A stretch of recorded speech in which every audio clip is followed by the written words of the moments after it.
Oh, hello everybody. The next lesson is chapter 3. We're still on chapter 3.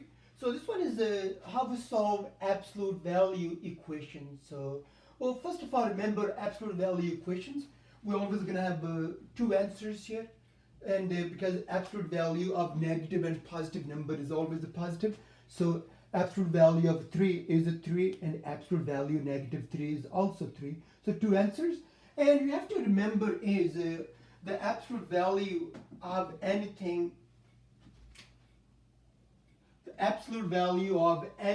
it cannot be negative.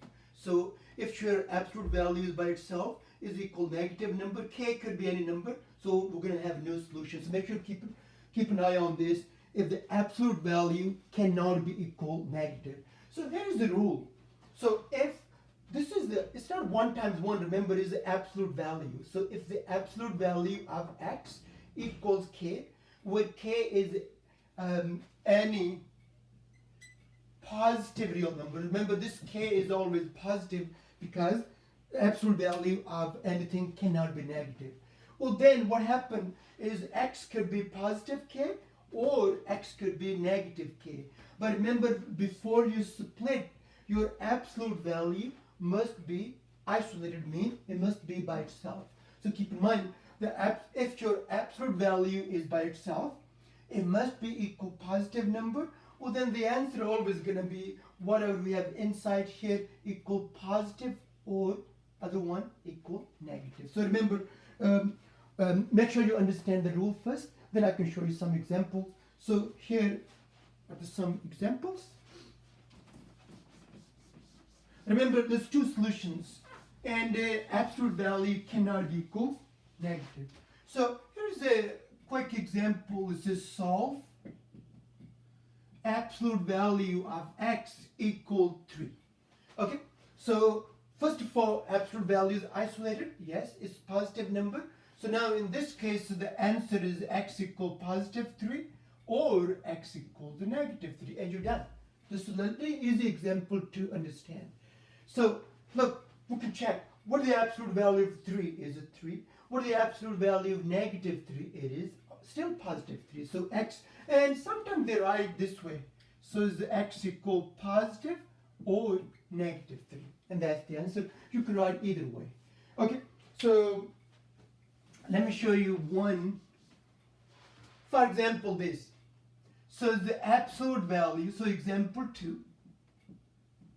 Absolute value of x minus 1 equals 7. So now, in this case, your absolute value is not by itself. This means this negative 1 must move other side. So, what the opposite of negative 1 is? A positive 1. So then absolute value of x equals 8.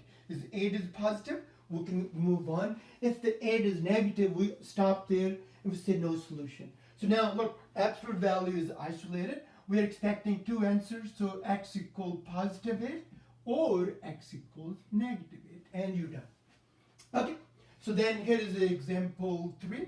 So let's say if somebody says this, 2 times the absolute value of y equals, so the minus 1 equals negative, let's go 7. So now we want to make the absolute value of y by itself. This rule is still the same, move and divide. So do not lose the absolute value. You always move the number. What the opposite of negative 1 is a positive 1. So there is a 2 times. So remember, there's nothing here, is a times. 2 times the absolute value of y equals negative 6. And you divide both sides by 2. So 2 and 2 cancel. Absolute value equals negative 3. So wait a minute. The absolute value cannot be negative. So this means this one has no solution. So no solution because absolute value of anything cannot be a negative number. Okay, let me show you a couple of more examples. When you're inside the absolute value, the expression is the two terms, is the binomial. So here is a little more. Here, solve absolute value of x plus 1 equals 4. So now, is your absolute value, so we're solving here.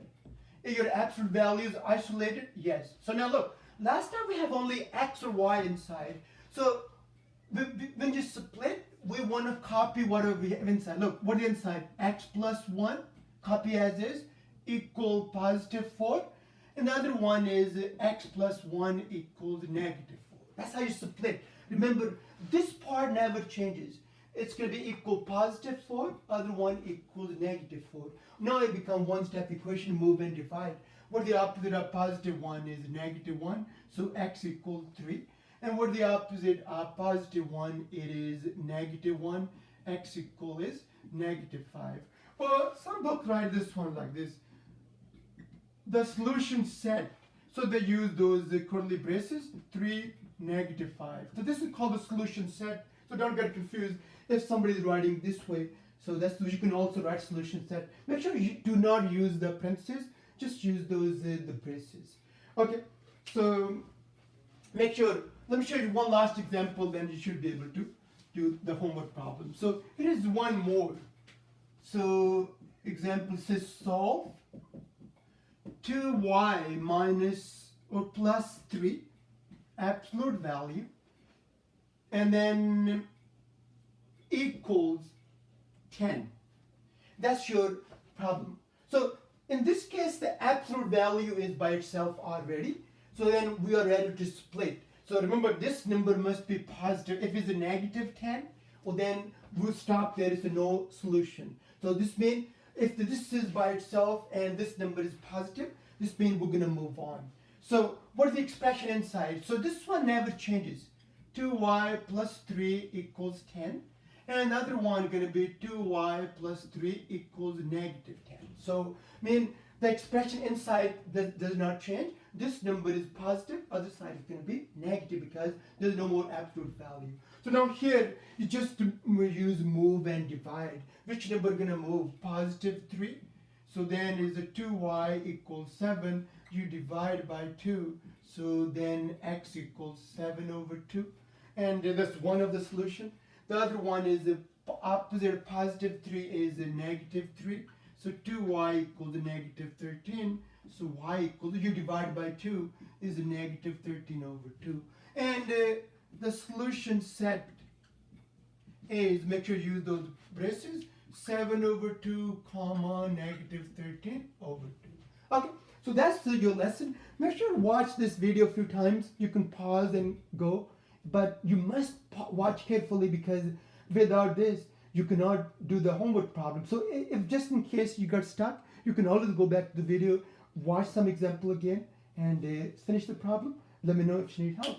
So this one going to be your homework number 6 from chapter 3. So keep it up. Everybody's doing great. And we're not going to stop till the very last day of school year. Thank you. See you soon.